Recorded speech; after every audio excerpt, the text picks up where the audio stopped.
Assalamualaikum warahmatullahi wabarakatuh. Baiklah, perkenalkan nama saya Zal Katami, NIM 18086145 dalam mata kuliah Pramuka. Baiklah, di sini saya ingin menjelaskan sedikit tentang komunikasi dan bergaul dengan peserta didik. Baiklah, kita langsung masuk ya ke tema pertama, yaitu bergaul dalam satuan pramuka. Ialah segenap aktivitas penyatu paduan antara kegiatan pembina dan peserta didik sehingga akan timbul hubungan timbal balik yang bermanfaat antara kegiatan pembina peserta didik yang saling mempengaruhi sehingga akan tercapai kesuksesan. Yang kedua, yaitu dengan adanya komunikasi yang baik antara pembina dengan peserta didik akan dapat menghilangkan rintangan-rintangan komunikasi, mencegah kesalahpengertian dan mengembangkan pembentukan sikap. Selanjutnya yang ketiga, yaitu prinsip-prinsip hubungan instansi atau pergaulan.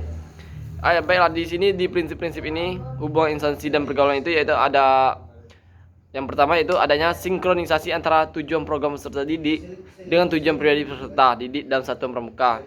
Yang kedua, itu terciptanya suasana kerja yang menyenangkan. Yang ketiga, yaitu adanya informalitas yang wajar dalam hubungan kerja. Yang keempat, yaitu peserta didik ditempatkan sebagai subjek. Yang kelima, itu mengembangkan kemampuan para anggota sampai tingkat yang maksimal. Yang keenam, adanya tugas-tugas yang menarik dan menantang untuk peserta didik.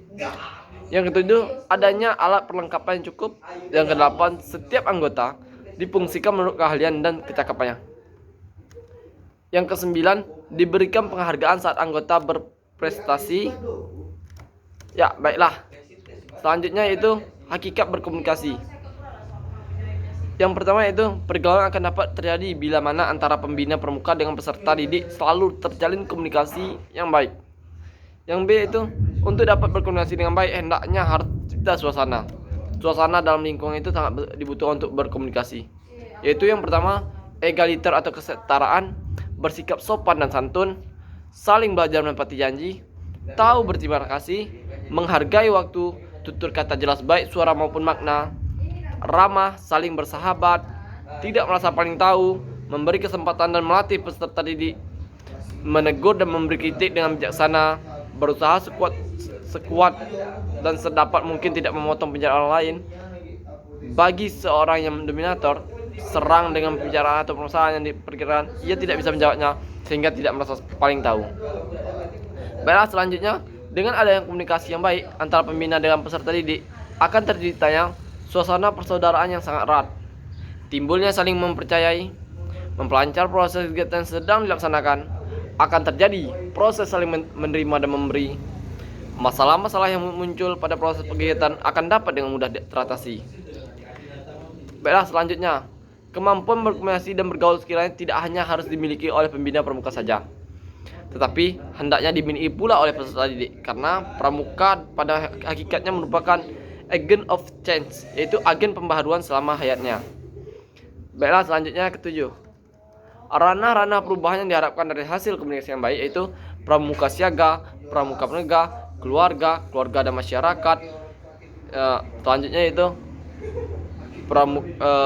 itu dalam hal ini pembina pramuka harus dapat menjadi contoh bagi peserta didik dalam berkomunikasi dan bergaul, karena dalam proses pendidikan dan kepramukaan peserta didik cenderung meniru pembinanya.